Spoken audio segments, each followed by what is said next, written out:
नमस्कार साथियों, स्वागत है आप सभी का आपके अपने YouTube चैनल शिक्षांचल पे। और आज दोस्तों आज हम लोग बात करने वाले हैं 10 मिक्स इंग्लिश ग्रामर के MCQs को एक्सप्लेन करेंगे जो आपके हर एक कॉम्पिटिटिव एग्जाम्स के लिए इम्पोर्टेंट है। तो वीडियो में अंत तक बने रहेंगे।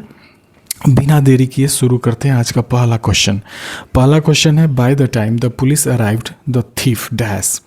तो दोस्तों मैं पहले की वीडियो में भी बता चुका हूँ कि जब एक ही सेंटेंस में दो एक्शन परफॉर्म हो रहा हो तो एक एक्शन जो पहले परफॉर्म होता है उसके लिए परफेक्ट टेंस का यूज़ करते हैं। तो यहाँ पर देखिए चोर का जो है सो भागना पहले परफॉर्म हो रहा है और पुलिस का आना बाद में हो रहा है। तो हमें भरना भी है चोर वाला ही ऑप्शन के आगे, चोर के आगे ही, थीफ के आगे ही भरना है। और मैंने अभी बताया कि परफेक्ट का यूज़ किया जाता है। तो पास्ट टेंस में चल रहा है हमारा सेंटेंस अराइव्ड, तो ऑब्वियसली पास्ट परफेक्ट ही यूज़ होगा।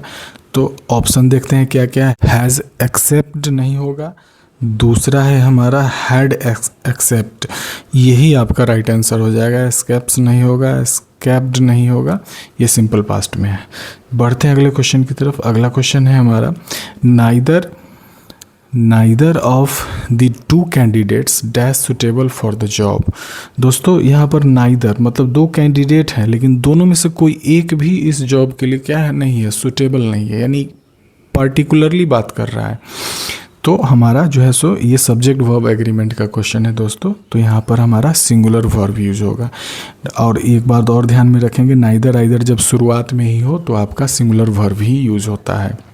बस टेंस चेक कर लेंगे, प्रेजेंट में कर रहा है तो इज़ लगेगा और पास्ट में कर रहा है तो वॉज लगेगा। तो पहला ही ऑप्शन हमारा इज़ है, तो ये आपका राइट आंसर हो जाएगा, इज़ आपका राइट आंसर हो जाएगा। बढ़ते हैं अगले क्वेश्चन की तरफ।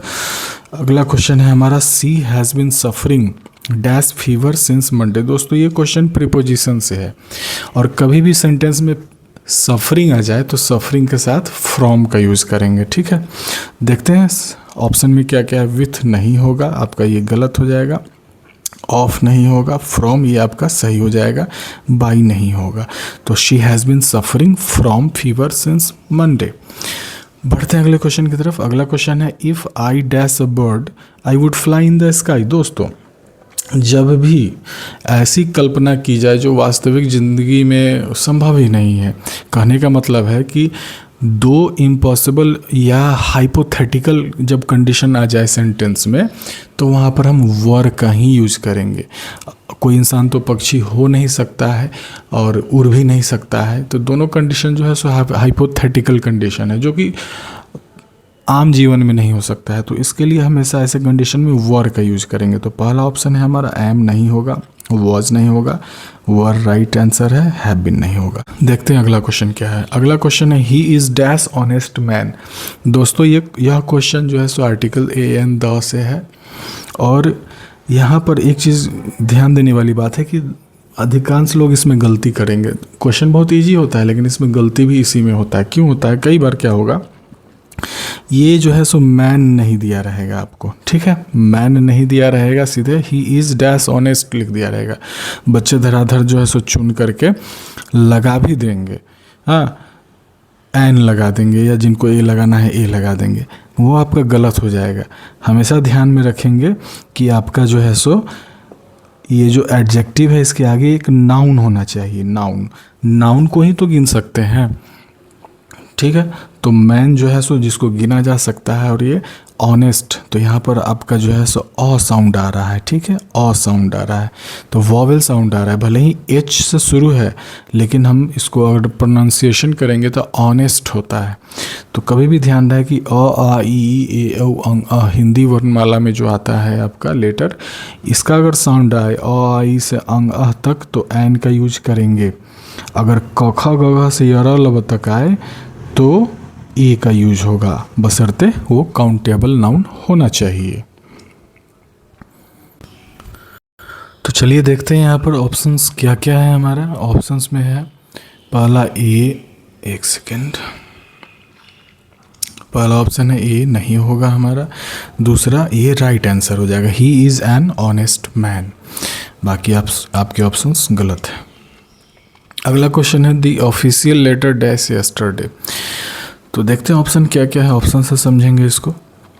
वॉज सेंट, यही आपका राइट आंसर है। यस्टरडे लगा हुआ है, ध्यान देंगे, यस्टरडे लगा हुआ है तो ये पास्ट टेंस की बात है, इसलिए पास्ट टेंस वाला ही ऑप्शन चुनेंगे। इज सेंट नहीं होगा, सेंट नहीं होगा, हैड सेंट नहीं होगा, और इसलिए वॉज सेंट होगा। सीधे सेंट आप कहेंगे कि सेंट भी तो हो सकता है, नहीं, इसलिए नहीं होगा क्योंकि ऑफिशियल लेटर जो है सो एक नॉन लिविंग थिंग है, ठीक है, वो खुद से नहीं जा सकता है, किसी के द्वारा, यानी ये पैसिव में जाएगा।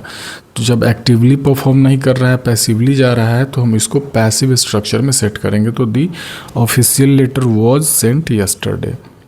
बढ़ते हैं अगले क्वेश्चन। तो अब 7th नंबर क्वेश्चन क्या कह रहा है, hardly had he reach the station dash the train started. दोस्तों जब कोरिलेटिव कंजंक्शन की बात की जाए और उसमें आ जाए आपको हार्डली या स्कार्सली आ जाए, तो इसमें जो आगे जो आपका जो यूज होगा कंजंक्शन, वो आपका व्हेन या बिफोर यूज होगा। क्या यूज होगा, व्हेन और बिफोर, ठीक है। अब ये व्हेन बिफोर जो है सो आप सेंटेंस देख करके डिसाइड करेंगे कि क्या यूज करना है। और अगर नो सूनर आ जाए, हार्डली स्कार्सली के अलावा अगर नो सूनर आ जाए, तो उसमें आप देन का यूज करेंगे, THAN। तो चलिए यहाँ पर देखते हैं ऑप्शंस क्या क्या है।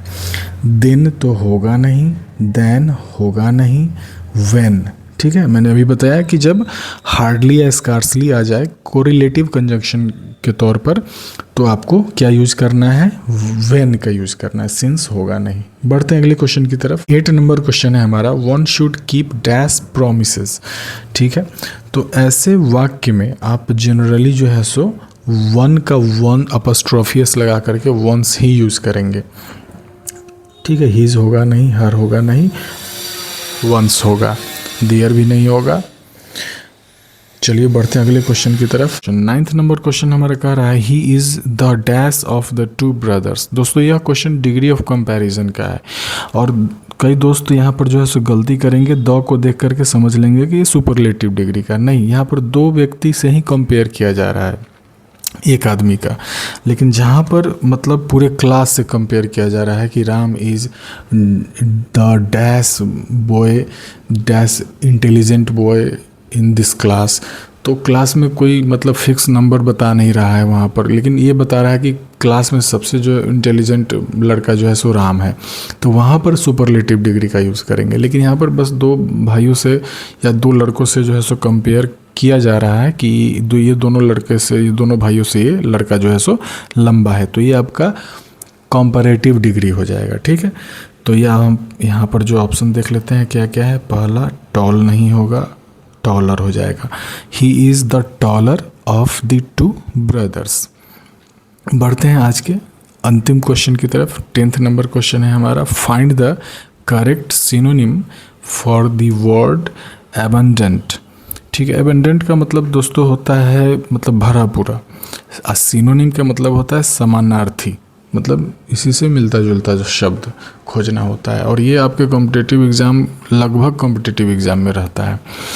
तो एबंडेंट का मतलब होता है भरा पूरा, पर्याप्त। तो देखते हैं, चलिए आते हैं ऑप्शन में क्या क्या है। स्कार्स नहीं होगा, प्लेंटीफुल यही होगा आपका राइट आंसर। प्लेंटीफुल का भी मतलब होता है पूरा भरपूर, भरा पूरा, पर्याप्त।